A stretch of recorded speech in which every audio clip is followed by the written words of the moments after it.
You've all heard that life expectancy for a 60, 65-year-old is 20 to 25 years. And you go, aha, my money needs to last me until I'm 80 or 85. But life expectancy means that half of the people will die before that age and half will live after. What happens if you're in the half that lives after? What happens if you're one of the ones that lives to be 100? Americans are, ill-prepared, not ready for retirement. They've underestimated how long they will live. They've underestimated how much money they'll need in retirement.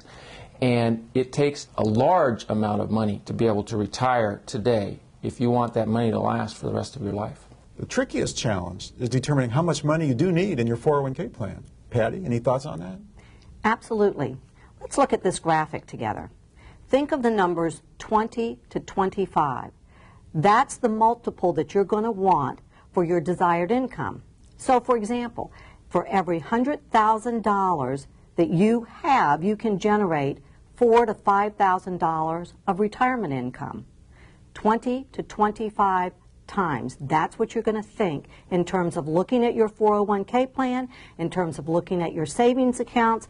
You need to know that you've got that much in your nest egg to provide the additional income in retirement. Well, Patty, I think it might help to look at an example of putting all the pieces together. Good idea.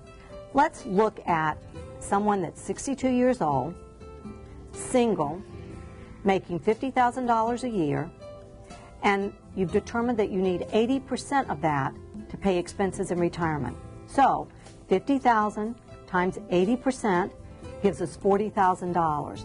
So now we've determined that we need income of $40,000 to pay our retirement expenses. Let's look where we're going to get that $40,000 from. First, we have Social Security. Given a $50,000 income, you're probably going to earn somewhere in the neighborhood of $13,000 in Social Security. But that leaves us a gap of $27,000. Remember my 20 to 25 rule. Multiply that, and you're going to find that you need about $540,000 to $675,000. Now remember what I said. 62, that's young to me. 62 is young to me. I would want to have the $675,000 because I would want to know that I've got that cushion because I'm going to live a lot longer than 62. Now, let's go to the next slide. Let's look at, suppose I'm going to wait until I'm 65. Okay, again, we've got that $40,000 target for income.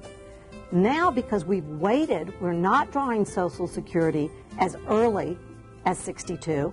We're not going to have much of a reduction, if any, in Social Security. So now we're going to be getting about $16,500. Now, that leaves us a gap of $23,500. Again, remember my 20 to 25 rule. Multiply that out, and now we need $470,000 to $587,500. Again, we're 65. I know that our parents thought that was old. We don't. 65 is still young. I'd still want to have on the upper end. Let's take it to age 70. Now, we've still got that $40,000 of targeted need. Social Security now not only is full benefit, but it's actually adjusted upwards for us because we haven't started to draw down. So now we're looking at $24,000. That's $2,000 a month. That makes a big difference for a lot of us in retirement. So now we've only got $16,000 to make up for. That's our gap now. So as you would expect, what do we need in savings? It's going to be less, $320,000 to $400,000. That's that 20 to 25 rule. Well, what I really like about this example is a couple of things. First of all, it shows the type of planning that we should all go through so that we can determine a realistic age at when we can retire. So I like that it illustrates what we should all be doing. The other thing it illustrates is the power of delaying retirement. And the longer we delay retirement, the better our financial position will be. And so that's another reason why I like this example. One more thing I like about this example is look at this gap. It doesn't take a lot of a pension, or it doesn't take a lot of work to close that gap. And so this is another reason why I think some people might have to work in their later years.